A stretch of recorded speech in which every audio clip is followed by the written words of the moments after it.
let's face it, less than 1% of footballers actually make it to the pro level at any professional tier.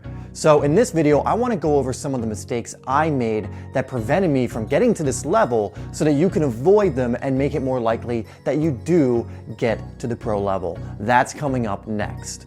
Hey guys, if you haven't been here before, my name is Dave, this is Simply Soccer, and on this channel we release weekly soccer tip, technique, and training videos to help you improve your game and stand out on the pitch. So if you have not already, make sure you hit that sub button and that bell icon, almost forgot it there, so that you don't miss any of the new videos that we've released. Now, like I already mentioned, I want to go over 5 things that really hurt me as I was pursuing being a professional player. These are all things that can be avoided and should be avoided if you have the awareness of them. So make sure you pay attention all the way to the end, because these are 5 things you definitely don't want to be doing. So the first habit that prevented me from going pro was not taking care of my body. When you're at the professional level, you are playing with guys who, for the most part, are really disciplined when it comes to their eating, when it comes to their training, their fitness, their actual skill.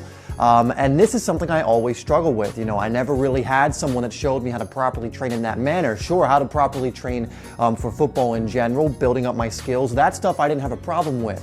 But as far as building up my body in forms of strength, knowing what to eat, when to eat it, how much of it to eat, all of these things I should have done a lot more research on. And in this day and age, there really is no excuse not to know what you need to be doing to get exactly the body you need to play at a high level. And if you have aspirations of becoming a pro, you need to start doing those things now. Even if you're 12, 13, 11, however old, you know, if you actually have dreams of becoming a professional footballer, start living that much of a lifestyle, or start living that lifestyle as much as you can right now. So make sure you're taking care of your body, you're doing the training you need to do, you're doing the research you need to do, you're eating what you need to eat, and all of those things. And that's something that really held me back as I got older and as I continued to play.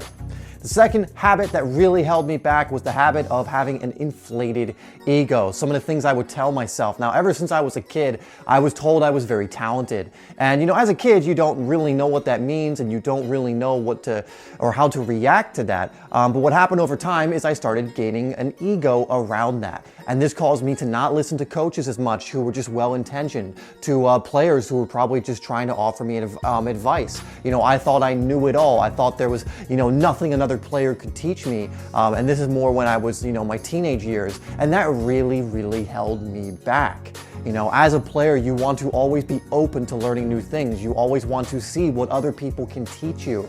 And that closed-mindedness that I had, and sure, I was still learning on my own, but I could have learned way more and really grown way more if I was willing to listen to what my coaches had to say more, and some of the players around me. And unfortunately, I didn't do that. But if you find yourself falling into this trap, make sure you are taking the advice that coaches and other players are giving you. Now, not all of the advice, I'm not saying all advice is great, but to at least be open to it, to see if it is something that'll help you. Third habit, and I go over this one all the time, but it's I didn't develop the mental side of the game. I can say this a million times, and hopefully it's sinking in. The mental side of the game is 50% of the game, sometimes more. You can see even players like Ibrahimovic say things like this, where he says, you know, the game is 50% mental. It's 50% your attitude, your confidence, your belief in yourself. And unfortunately, I never deliberately worked on this. Now, I think what the myth is that confidence is something that's just natural. It's not something that you can work on. It is 100% something you can work on. Yes, it's unfortunate for some of you if you never developed it, and some other kids just seem to naturally develop it, but there was something going on that allowed them to do so. And if you don't have it, there's no way of getting around it. You're not going to be as good a player as you could until you work on that side. And there are ways to work on it. Again, like I always mention in a lot of videos now, I have a free 7-day confidence course, and if you're not already in there, you know, there's no excuse not to be in there if this is an area you struggle with, so go check it out. If you're already in it and you're still struggling with your confidence, just go through it and as many times as you need so that you keep working on this, and most importantly, make sure you're actually doing the practices that I give in that course repetitively, because that's what's gonna lead to the change. But you really need to get a grasp of this area, and it's something I really didn't start working on consciously until I was in my 20s, and I really wish I had started working on it when I was 12, 13, 13, 14, in high school or whenever, because it would have helped me so much more as a player. Habit number 4 was I did not train deliberately enough. Now, I did a lot of football training when I was younger. I'd go out every single day and train, but I wasn't aware of deliberate training, which is actually choosing certain practices that are going to give you the most impact, which is really focusing on a lot of the small things sometimes that are really going to improve you. And I didn't do that. I focused more on the fun things. I sometimes was going through the motions. I wasn't always practicing deliberately. But if you really want to grow as a player, you need to be fully focused, practicing as deliberately as you possibly can each and every time.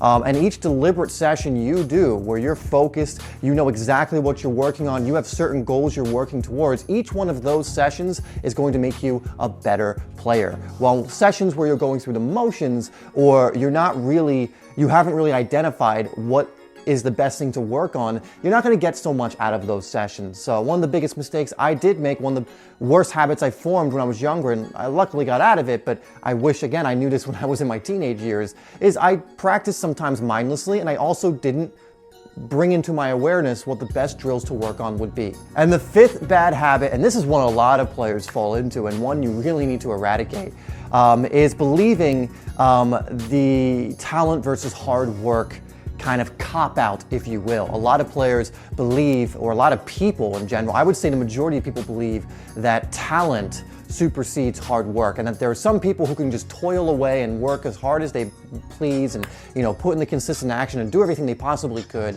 and they'll never make it because they don't have the talent.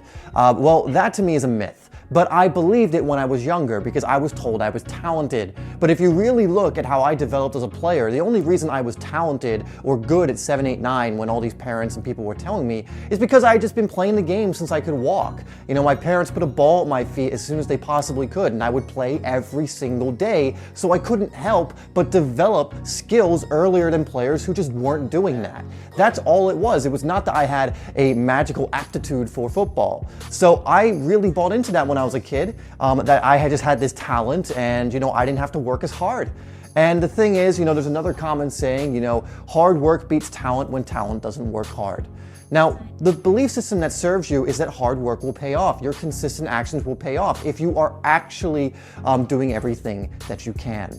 And this is really a mentality you want to develop. Do everything within your control to make yourself a better player. Do everything within your control to get yourself to the level you want to get to. And don't worry about any of that other bullshit like I'm not talented or I'm not this or this guy's ahead of me, because it does not serve you one bit. What serves you is to look at yourself and go, how can I improve? And then each and every single day to look at yourself, say that, and then go out and improve on the things that you've identified need work on. That is what's going to help you actually get better. Comparing yourself to others or believing this bullshit about talent versus hard work isn't going to help you.